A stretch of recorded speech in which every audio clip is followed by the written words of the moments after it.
स्वाति, आपसे शुरू कर रहा हूं। स्वाति, ये पीटीआई को थोड़ी देर पहले काकोली घोष दस्तीदार ने बताया कि 20 सांसद हम ऐसे हैं जो एनडीए को समर्थन दे रहे हैं। हालांकि अभी पुष्टि नहीं है कि वो चिट्ठी लोकसभा स्पीकर को मिली या नहीं मिली। आपके पास क्या कोई जानकारी है? ये 20 जो हैं, क्या 20 पूरे हो गए हैं? 2/3 का आंकड़ा पार हो गया क्या?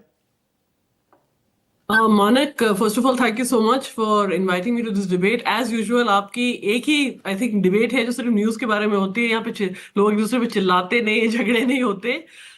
वैसे झगड़े टीएमसी में हम देख रहे हैं। टीएमसी के एक एमपी ने मुझे अभी खुद बताया कि वो कह रहे हैं, वो ऑफिशियली कह रहे हैं कि 13 थे। तो अगर टीएमसी 13 मान रही है तो हमें मानना चाहिए कि 20 प्रीटी मच हो गया है। ये हो चुका है। टीएमसी स्प्लिट ही नहीं हुई है, वो स्मिथरीन्स में टूट चुकी है। टीएमसी जो हमने पहली बार, आपको याद होगा जब बहुत दिन पहले हमने एक डिबेट की थी, मैंने आपको तभी कहा था कि ये ममता बनर्जी की पार्टी अब खत्म हो गई है। ममता बनर्जी शॉक में है। ममता बनर्जी ने जो पार्टी अपने हाथों से बनाई वो आज एकदम जिसे कहते हैं जीरो, खत्म हो गई। अब टीएमसी बची नहीं है। ममता बनर्जी अगर कुछ करेंगे तो उनको कुछ नया ही करना पड़ेगा। तो ये ममता बनर्जी की बॉडी लैंग्वेज आपने देखी होगी इंडिया अलायंस की मीटिंग में, और मुझे भी ऐसा लगा कि बहुत मायूस, निराश लग रही थी। क्या वो निराशा इंडिया गठबंधन की बैठक में भी अंदर दिखाई दी होगी स्वाति? क्योंकि बिहार हार गए, दिल्ली हार गए, महाराष्ट्र हार गए, और अब उसके बाद देखिए इंडिया अलायंस में जो दल आ भी रहे हैं उनमें वो बात नहीं है, वो कमजोर से नजर आ रहे हैं। स्वाति, सही है क्या? बिल्कुल सही कह रहे हैं मानक आप। जैसे कहते हैं ना, डूबते को तिनके का सहारा। जिस तरह से वो सोनिया गांधी के कंधे से चिपक रही थी, उनसे सहारा ले रही थी, मैंने कभी ममता बनर्जी को इतना दुखी, इतना डिफीटेड, और हमेशा ममता एक, हम लोग जानते हैं जिन्होंने भी ममता बनर्जी को कवर किया है सालों से, ममता एक फाइटर है। ममता एक एग्रेसिव स्ट्रीट फाइटर है जो हमेशा आगे फ्रंट फुट पे आके लड़ती थी, कह देती थी मैं खेला हो बे देख लूंगी। आज ममता बनर्जी का जिसे कहते हैं चाल चरित्र, चेहरा बदला हुआ था। ममता बनर्जी वो पुरानी ममता बनर्जी नहीं थी। ममता बनर्जी बहुत दुखी ममता बनर्जी थी, और जिस तरह से ममता बनर्जी लग रही थी वही हाल इस सो कॉल्ड इंडिया अलायंस का है। इसमें देखिए डीएमके तो आई नहीं, उद्धव ठाकरे ने ऑनलाइन ज्वाइन किया। इसमें से सिर्फ एक पार्टी है जो सरकार में है, बाकी तो मतलब कोई ऐसी पार्टी नहीं जिसने एक भी इलेक्शन जीता हो अभी रिसेंटली। तो मतलब क्या बचा है? क्या औपचारिक अगर मिलते रहे, हम चिट्ठी लिखेंगे। हमें भी पता है कि प्रेसिडेंट को, राष्ट्रपति को चिट्ठी लिखने से क्या होगा।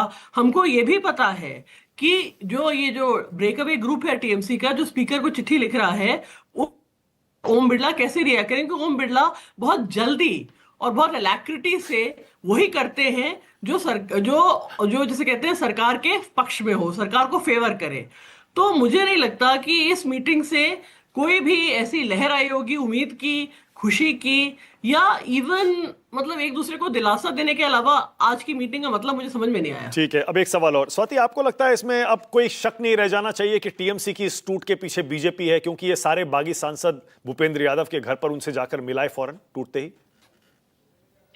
माना कि मैं थोड़ा सा दो पॉइंट से आंसर करूंगी।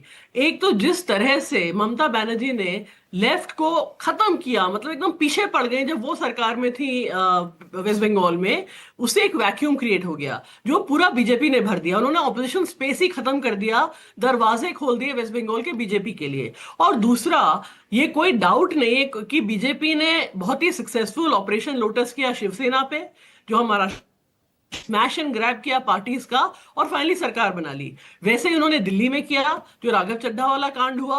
और अब उनके जो सबसे ट्रस्टेड एलाइज हैं, ईडी, सीबीआई, इनकम टैक्स, वो काम पे लग गए। हम देख रहे हैं कि किस तरह का पॉलिटिकल वायलेंस हो रहा है वेस्ट बंगाल में। लोगों के बाल काटे जा रहे हैं, उनको पीटा जा रहा है, उनको सड़कों पे चेन से।